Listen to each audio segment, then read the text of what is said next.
Então, vamos falar sobre conflitos e sobre como a gente pode ajudar as crianças a encontrarem suas próprias soluções. Esse tema, assim, já vem sendo bastante trabalhado aqui internamente, né, com a equipe da Luz da Vida. A gente fala bastante sobre ele, mas é sempre tempo de revisar, é sempre tempo de observar a nossa ação com a consciência que a gente vivencia, né? Aqui a gente já faz a mediação dos conflitos, mas eu tenho percebido que muitas vezes a gente encaminha muito a solução.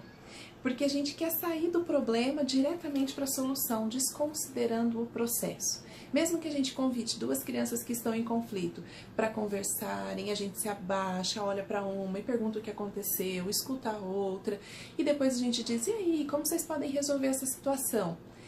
A partir dessa pergunta, nem sempre a gente consegue dar o tempo para esperar que essa solução surja, porque às vezes não há solução, né?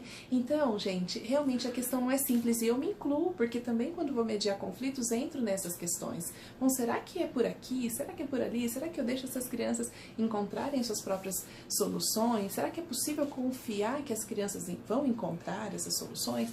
Então, assim, o que eu posso dizer para vocês a partir desse estudo é que a gente tem algumas palavras ou algumas expressões que fecham a comunicação e que a criança não consegue mesmo expressar o que ela está sentindo ou o que vivenciou durante um conflito, né?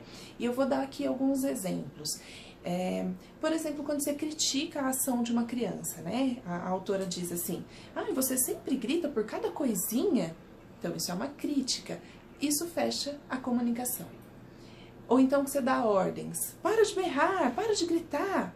Ou então, comporte-se, sem briga. Também. E descontar.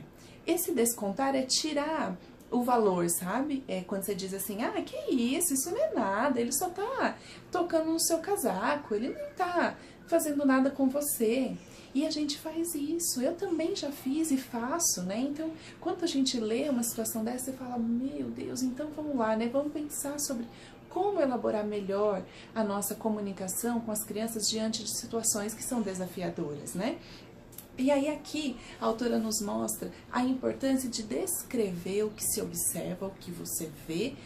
Descrever, ela até usa a expressão descrever factualmente. Você descreve o fato, é isso, simples assim, né? Sem falar, sem julgar a ação da criança, e muitas vezes essa é a primeira solução para abrir o canal de comunicação, né? Então, se você disser algo nesse sentido, você não quer que ela te empurre no balanço? A criança que tá lá no balanço e a outra empurrando e ela brava. Aqui acontece, né? É comum acontecer isso, esses conflitos em balanço. Então, ao invés de já dizer para outra criança, você não tá percebendo que a sua amiga tá no balanço? Né? Dizer para a criança que está se sentindo incomodada, você não quer que ela te empurre no balanço? Ou então, você quer brincar na casinha sozinha? Imagina essa cena.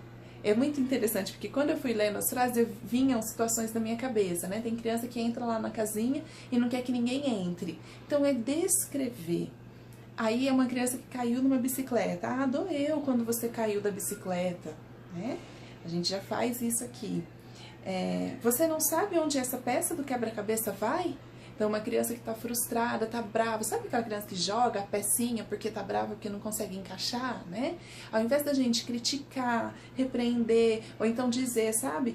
Para de fazer isso. Ou, por que você está jogando essa peça? Nem é nada, olha só como que é fácil montar, não é? A gente acaba desconsiderando que essa forma de comunicação já é o suficiente para fechar a comunicação, né? Aquela comunicação anterior que eu estava dizendo. Agora, já essa outra, você abre a possibilidade, a criança se sente observada, se sente cuidada por você, né? E ela pode, muito então, provavelmente, comunicar-se com você, explicar, né?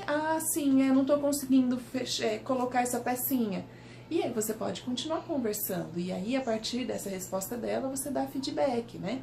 Então, assim, é muito bacana perceber que a gente, né, ao fazer isso, as crianças aprendem, vou até ler aqui pra você, elas aprendem que são capazes de lidar com as próprias frustrações por meio de diversas estratégias de resolução de problemas. Então, ao invés da gente tentar, assim, consertar os problemas das crianças, a gente vai dar mais possibilidade dela compreender esse problema, dela entender o que está acontecendo com ela e não querer tirar ela do problema para levá-la para a solução, porque a solução nem sempre é aquela que a gente acha ajustada. Né? Eu fiz umas experiências aqui por esses dias, ao descrever a situação de conflito, ao invés de propor uma solução, e foi muito ajustada. Né? A situação foi assim muito adequada, eu percebi uma validade disso. Né? Então, duas crianças que querem o mesmo brinquedo, estão disputando o mesmo brinquedo. Ao invés de dizer, vocês, olha, o amiguinho quer também, você também quer... E propor que eles dividam, e se você ficar um pouquinho com o brinquedo, depois empresta um pouquinho para ele. Ao invés de fazer isso, se você abaixa e diga, tô percebendo que vocês dois querem o mesmo carrinho. E para, e escuta. E observa o que um vai responder, o que o outro vai responder. E muitas vezes essa conversa fica em roda, né? Ela não sai do lugar, porque aí uma criança vai falar, mas eu quero, o outro eu quero. Quando isso acontece, então, aí sim você diga, sim, vocês dois querem. Existe alguma maneira da gente resolver isso? Existe uma outra maneira da gente resolver? Porque nesse momento muitos já estão brigando, puxando, né, e querendo um tirar da mãozinha do outro, né? E espera, porque muitas vezes a solução já se apresenta. Tem criança que desiste, que sai correndo, vai fazer outra coisa, ou elas mesmas negociam, né? Então a gente precisa se abaixar, observar e dar tempo para a resolução. Né? Agora tem um outro ponto que também a gente conversou na reunião de equipe docente, que é o seguinte, quando um conflito acontece sendo da parte de uma criança apenas e a outra não se envolve naquele conflito, nem sempre vale a pena então a gente chamar as duas para fazer uma mediação. Veja só por que a gente chegou nessa conclusão. Vamos imaginar uma cena, né? Vou nomear aqui. Então, o João está brincando com os carrinhos, super de maneira criativa e elaborada e até atraente. E chega uma outra criança, que é o Manuel, né? Tô dando nomes hipotéticos aqui. Aí chega o Manuel e aí pega esses brinquedos, espalha tudo, chuta e sai correndo. Isso acontece às vezes, né? Então, uma atitude muito inadequada dessa criança que eu estou exemplificando aqui como Manuel. Então, o que eu preciso fazer em primeira instância? Assim, no primeiro momento, se a gente segue o nosso padrão aqui de solução, a gente vai chamar o Manuel para observar o que o João ficou triste, porque aí nesse ponto o João já está chorando e tudo mais. Mas o que me veio assim mais recentemente a partir desses estudos? Poxa, mas o João estava ali brincando, estruturado, organizado, né? Então ele precisa ser acolhido pelo adulto que percebeu aquela situação. Né? Em primeiro lugar, voltar a organizar junto com ele o que está acontecendo, o que ele teve ali de perdas, né? E depois ir conversar com o Manuel.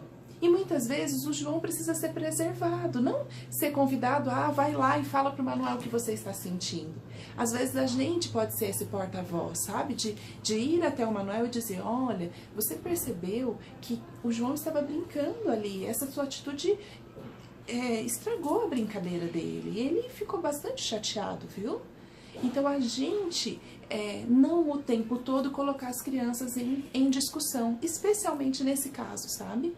Porque aí, pensa bem, o João já teve um prejuízo ali em toda a sua organização de brincadeira. Aí ainda ele tem que parar mais um tempo da brincadeira para expor para o Manuel o que ele está sentindo. Né? Sendo que, na verdade, o Manuel precisa ser convidado a se descentrar para perceber essa perspectiva do amigo.